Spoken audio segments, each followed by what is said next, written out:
Assalamualaikum warahmatullahi wabarakatuh. Perkenalkan, saya Utami Lestiawati dengan NIM C24012210001 dari kelompok 1A pada praktikum fisiologis hewan air. Kelompok 1A dibimbing oleh Karania. Nah, saya di sini akan menjelaskan praktikum yang saya lakukan pada pertemuan ke-13. Di mana pada praktikum di minggu ke-13 ini, kita mendapatkan dua materi. Materi yang pertama itu yaitu pengukuran laju pengosongan isi lambung, dan materi yang kedua yaitu kecernaan pakan secara in vivo dan in vitro. Nah, dari setiap materi, kita bakalan disuruh mencari bahan untuk dijadikan sebuah infografis. Di sini saya sudah membuat sebuah infografis, dan saya akan menjelaskan sedikit tentang infografis yang sudah saya buat ini kepada teman-teman semuanya. Kita masuk pada materi yang pertama, yaitu pengukuran laju pengosongan isi lambung. Di poin pertama, di sini saya menjelaskan pengertian dari pengosongan lambung yang saya kutip dari jurnal Zipny et al. Pada tahun 2018. Di mana pada jurnal ini disebutkan bahwa pengosongan lambung ikan adalah sebuah proses di mana makanan yang telah dicerna ikan dipindahkan dari lambung menuju ke usus. Nah, kemudian ada faktor pengosongan lambung. Pada poin ini, saya juga mengutip dari jurnal yang sama, yaitu Zipny et al. 2018.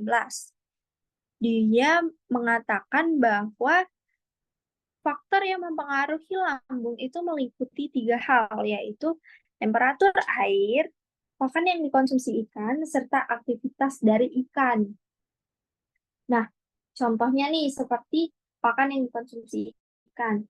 Jika sebuah ikan mengkonsumsi tumbuh-tumbuhan atau daun-daunan, itu maka laju pengosongan lambungnya akan cepat karena ketika akan lama karena ketika ikan tersebut makan daunan, itu akan melalui fase usus yang panjang pada ikan yang memakan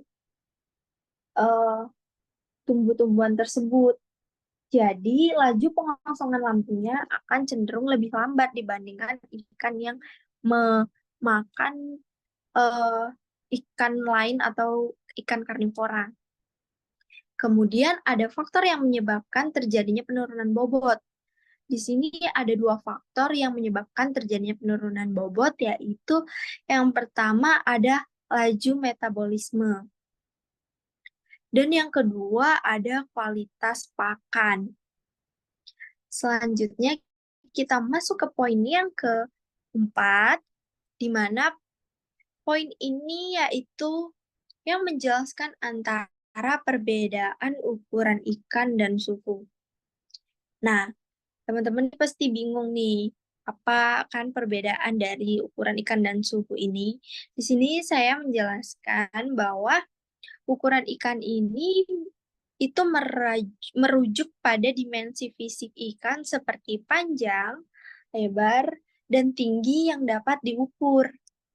Sedangkan suhu adalah sebuah ukuran atau temperatur yang digunakan untuk mengukur tingkat panas atau dingin suatu perairan karena kita berkaitan dengan lingkungan perairan ya.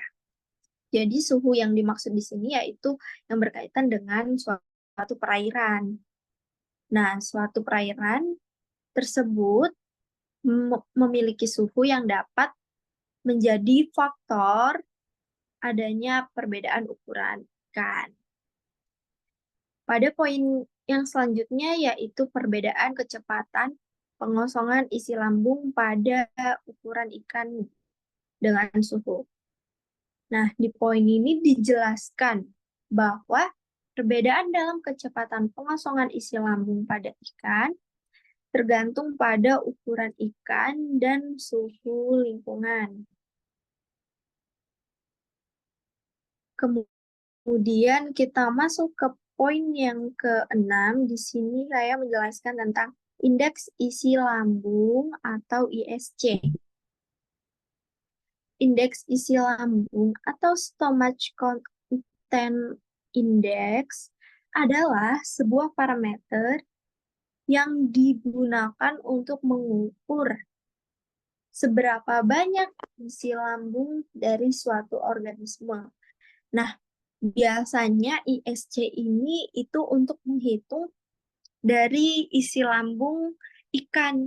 Nah, isi lambung ikan ini dapat dihitung isinya dengan menggunakan rumus yaitu bobot isi lambung dibagi dengan bobot total dari bobot ikan dikali 100. Itu merupakan rumus dari indeks isi lambung yang saya tahu. Dan selanjutnya, di sini ada kecernaan pakan secara in vivo dan in vitro pada materi kedua. Nah, poin yang akan saya jelaskan yaitu dimulai dari pengertian kecernaan in vitro. Di sini saya mengutip dari jurnal Ulum et al. Pada tahun 2022. Ulum et al. 2020, yaitu kecernaan in vitro pada ikan adalah proses penguraian makanan oleh enzim-enzim yang terdapat dalam tubuh ikan dalam suatu kondisi yang tidak alami, seperti dalam suatu media yang sedang dikendalikan. Nah, contohnya, misalnya sebuah ikan yang dipelihara di dalam media yang kering atau media yang berisi habitat ikan tersebut. Itu merupakan sebuah dan kemudian ikan tersebut diberikan pakan dengan jumlah sebanyak, misalnya diberikan pakan dengan ekstra bayang dengan jumlah yang sudah ditentukan. Itu merupakan contoh dari salah satu kecernaan in vitro. Nah, kemudian selanjutnya ada pengertian kecernaan in vivo. Kecernaan in vivo adalah metode pengukuran nilai penyerapan zat-zat gizi pakan pada ikan dengan membandingkan jumlah konsumsi yang dikeluarkan melalui feses atau urin. Nah, jadi bedanya, kalau misalnya pada pencernaan in vitro, itu sebuah media yang dikendalikan. Namun pada in vivo ini, dihitung dengan konsumsi yang dikonsumsi dari ikan tersebut yang dikeluarkan melalui feses atau urinnya. Nah, pada poin yang terakhir ini saya menjelaskan yaitu faktor pencernaan dari in vitro, di mana ada terdapat 3 faktor yaitu faktor bahan pakan, terus larutan penyangga, serta kondisi anaerob. Daftar pustaka yang saya gunakan, saya cantumkan pada daftar pustaka yang dapat di-scan di bawah ini. Jika teman-teman ingin mempelajarinya lebih dalam lagi, bisa di-scan di bawah ini dan dipelajari lebih dalam lagi. Mungkin ini saja yang dapat saya sampaikan. Semoga informasi yang saya sampaikan ini menambah wawasan atau pengetahuan teman-teman semuanya. Terima kasih yang sudah menyaksikan. Apabila ada kesalahan, saya mohon maaf. Saya akhiri. Wassalamualaikum warahmatullahi wabarakatuh.